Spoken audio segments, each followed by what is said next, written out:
I see immigration as a net positive.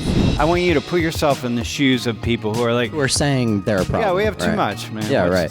If we open up to students, the smartest students from all over the world, a lot of the folks here, the Americans, wouldn't be here because you wouldn't be able to compete. How is that, man? I mean, am I wrong? Am I missing something, or what am I missing here? 3 out of 4 are staying here. That means they're taking everything they learn, the best and the brightest, right? And then they're taking everything they learn and they're putting it to work here for this GDP. And 90% of all Chinese nationals and 87% of Indian nationals, bro. Right here in the STEM field. That's why when you go to see a medical doctor, just thinking about supporting the United States, supporting the U.S., right? The economy here as well. This is one of the dumbest things I've ever seen anybody propose. And I've seen politicians propose a lot of really dumb things, but this might be right near the top.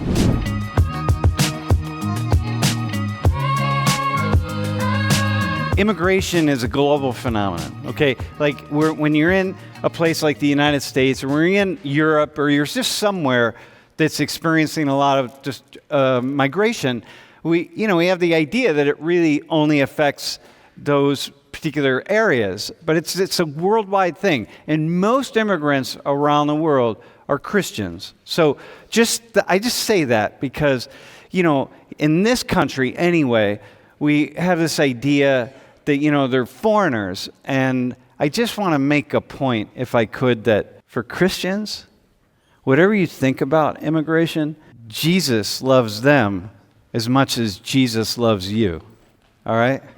These are your brothers in Christ and sisters in Christ, who many people are really looking to start up a new life. So WWJD. All right, man. Anyway, I just wanted to say that because I thought that was really interesting. The second thing, next slide. Gallup does a poll around the world every year. They interview hundreds of thousands of people to try to get a sense how many people really would pick up and leave and go somewhere else. It takes a lot to just pick up and go somewhere else. Now a little less so because we have these cell phones and we have the web that we can more keep in touch with. But it takes a lot, man. Has remained steady at about 900 million people say that they would pick up their lives and they would go somewhere else and start all over again. And then they ask, where would you go?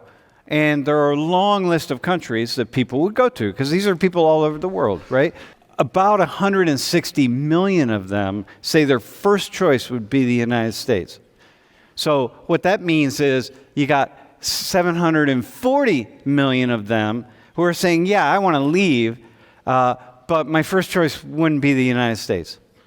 And I think that's really important because a lot of people here in the U.S. have this idea that, everybody wants to come here, and of course everyone wants to come here, and this is the greatest land and the most important place, and so people want to come, and that's really not the case because there are already migration flows to other places. So, and by the way, Saudis, 3% to Saudi Arabia, man. Go Saudi. All right. Does this surprise you at all, by the way, either of you? I would have thought it would be a lot higher, like the percentage of people that would want to go to the U.S. Because I feel like it's just, like all you hear about is people coming here, basically. Yeah, people coming here.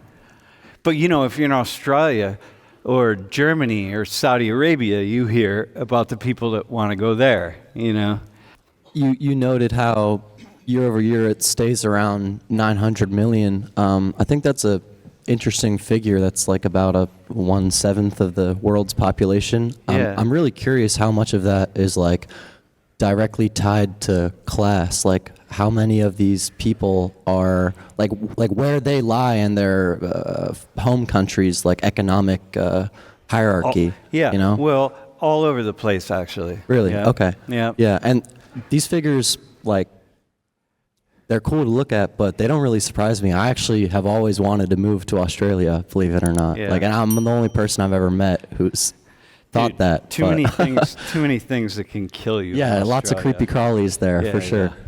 No, it is. There's 8 billion people in the world and 900 million. So, it's very interesting. These are people who are wealthy and middle class and poor, you know? And people go and they don't go for a wide range of reasons. How are immigrants in this country, right? You're both U.S. citizens.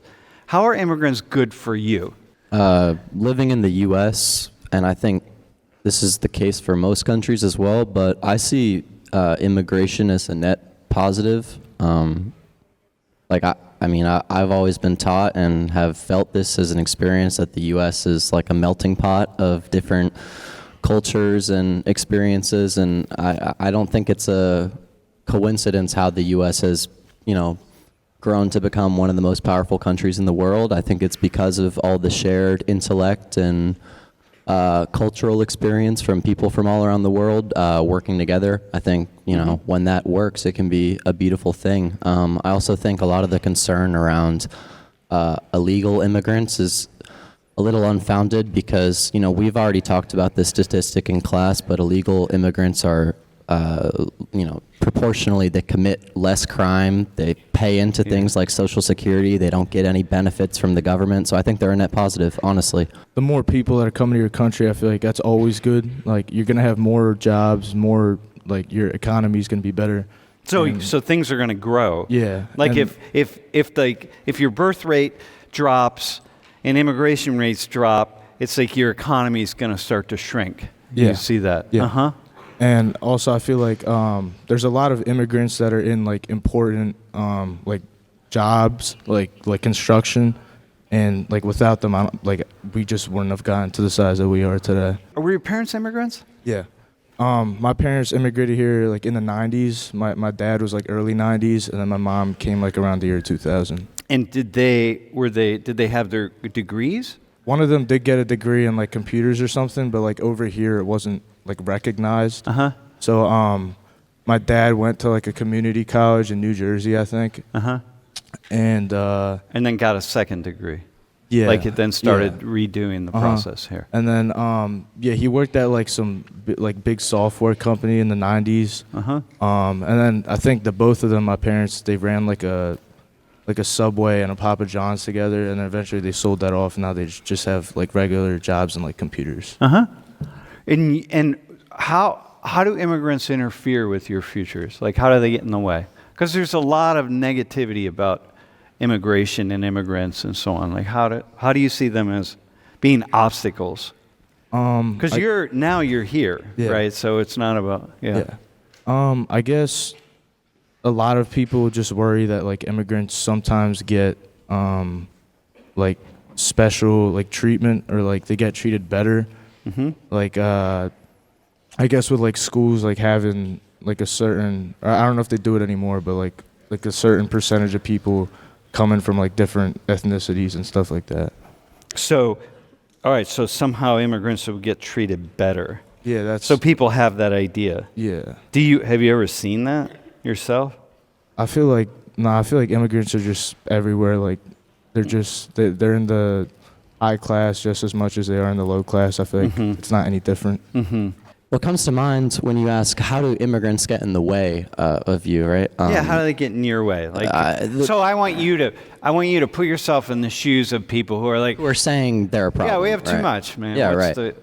Okay, the only thing I can really think of is, as long as people are willing to work for less, wages won't rise. And while I think, we pointed out how immigrants from, less well-off areas of the world are willing to do not great jobs and work for less, and that can be good for the economy. It can also create an inhospitable economic situation for a lot of other people, because minimum wage is not going to go up if there are still people willing to work for $11 an hour, which isn't really a livable wage in a lot of places in the country. Yeah, most places. So one is that as long as you have people that are willing to work for less, then that's a depressionary factor on wages. So it's like you said, and there's no reason to uplift workers in that way, or whatever you have to do. Right, and that has its upsides and its downsides, as we mentioned. Yeah. Okay. We're really in a period right now that's kind of anti-immigrant in lots of ways, and it's not direct, but all of this, what we talked about last class, of, sending people back to their country. The way people going back to their, just all the conversations that are happening. It's just we've turned into kind of an anti-immigrant, anti-immigration time. So so we're just going to have this kind of conversation because it's really difficult to manage that. We just happen to be in that space at this point.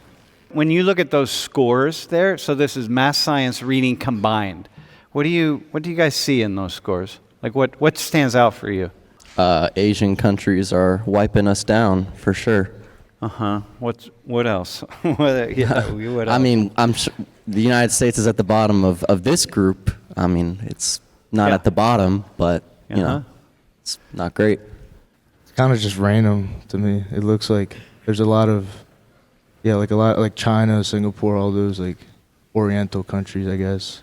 Well, how important is this math, science, and reading, man? These are people in high school, right? How important do the two of you think this is? If you were running a country, okay, how important is this? I feel like it's very important because that's like the future of your government, the future of like all your technology, which is going to impact like all your trade and all that. Mm-hmm. It's going to impact everything. Yeah, mainly government. I feel like that's you need education the most for that. I feel the same way. I feel like people in charge of our country should be more concerned about things like this. Or should be. Well, they are concerned about it. So vocalize they should it more. Be concerned. They should be concerned, right? Yeah. So when you see that, though, as U.S. citizens, as Americans right here, you see that and you're like, how do you feel about that? I'm not surprised. I mean, the U.S. is middle of the pack in a lot of like quality of life statistics. We're middle of the pack in a lot of education statistics and studies. So I've been seeing research like that my whole life. It doesn't shock me. But a lot of people think the United States is the best. They hear that their whole life. Okay. This might be a surprise to them. Okay, but we're not in the middle of the pack economically. Right. We're at the top economically. So how do you then make sense of that? Our population being as big as it is, like it's not too big like India or China. Well, I guess China has a strong economy too, but like we're not overstretching our resources, but we have so many people that like our economy is always going to be bringing in money, I feel like. Yeah. So here's the thing, right? When I look at this, I think, if I were building a nation, I'd want kids, like if I were admitting people into college, I was in charge of Penn State, our admissions process. Where am I going to pick my students? You're going to pick students from Singapore, China, and Japan, for sure. Taiwan, South Korea. Yeah, right. Because I want students to compete as much as they possibly can. When I think about this, right, you got 1.4 billion people in China and 1.4 billion people in India. India is way toward the bottom of the list. But that doesn't mean that you don't have really, really brilliant people in India. It's just you have far more people taking the test, and you have education is so unequal in India that you have so many people that aren't able to do well. But go forward. So I'm thinking, man, if I'm running the show, I want to go poach as many people from all over the world and get them to come here. The best and the brightest. Like, I want to bring them here. I don't want to, you got a lot of smart people in the United States, right? But we are 340 million people in the U.S. And right there, you got 2.8 billion people. So if I want to fill my university, if I have a university, I want to fill it up with the smartest of the 2.8 billion people, just in those countries. Forget about Singapore and South Korea and so on, right? If you really wanted to build the most competitive university, you would take the best students from every country, right? Because just because China is disproportionately, their students score better, that doesn't mean the top of the line Indian students aren't more capable than the middle of the pack Chinese students. Mm-hmm. Yeah, that's right. As Americans, how would you benefit from poaching, going into countries and bringing the best and the brightest here? How would you benefit from that? Like with like computer chips and stuff, like there's like other countries and like other brands like making stuff before us. And if we're bringing in people from China, Japan, like all the technologically like, superior countries, I guess they could just help us. Or a lot. technologically advanced country. I mean, Yeah. we're like really also, in terms of a large country, at the top, but they would help us. I'm talking about like how you always see like Japan's like discovering stuff before us. Like, stuff like Or that. Korea. Look at China right now, man. They're, like, holy smokes. And then you benefit if you're, I don't know, you're not in the tech sector, but you're going to benefit because when the boats rise, when the GDP rises, all boats rise. So it's like the two of you are way better off being here in the U.S. than being in, I don't know, Nepal or Pakistan. I mean, because you're living in a country with a really high GDP that's really advanced, and so you're better off being here than in Pakistan, even if you're not really wealthy in the U.S. I would say I don't know if I fully would benefit from, the average student and the United States becoming smarter, because then by comparison, I would look less desirable to the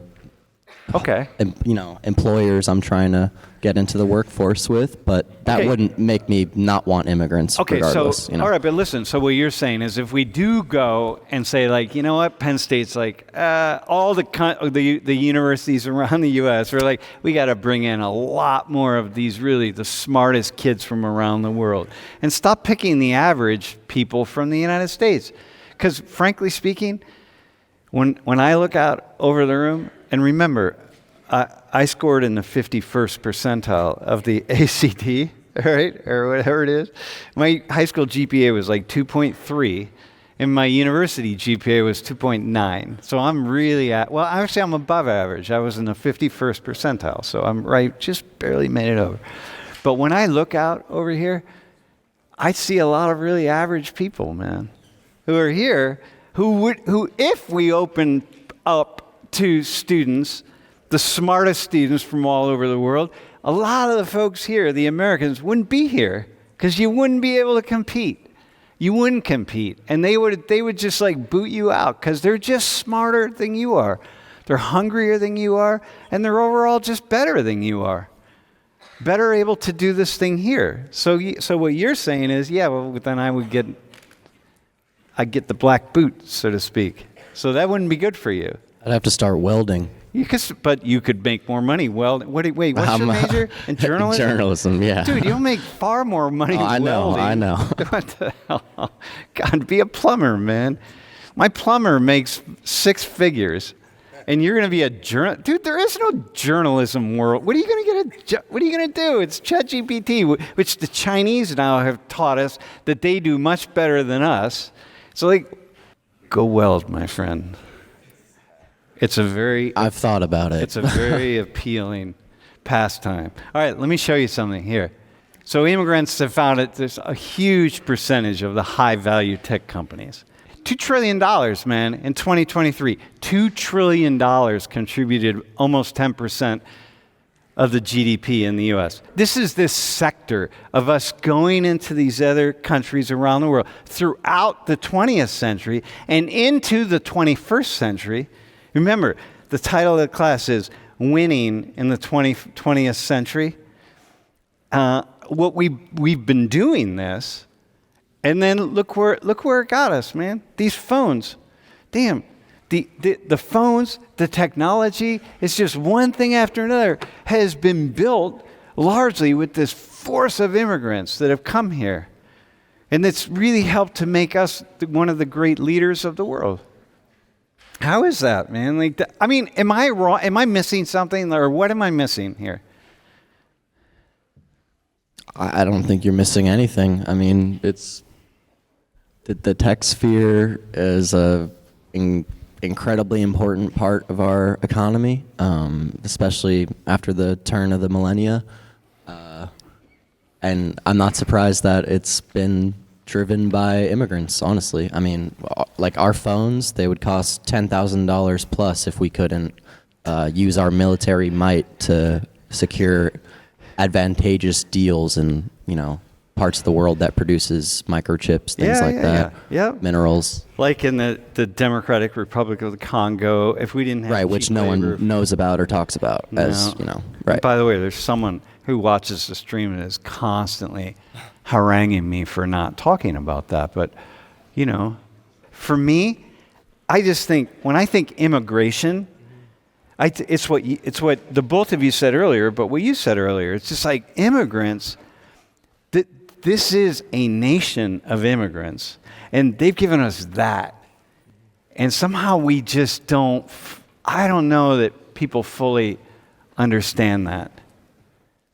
Yeah, I think it's impressive, obviously. It's just like, I don't think I really know enough about like the GDP and all that to really like understand how significant that is. Mm-hmm.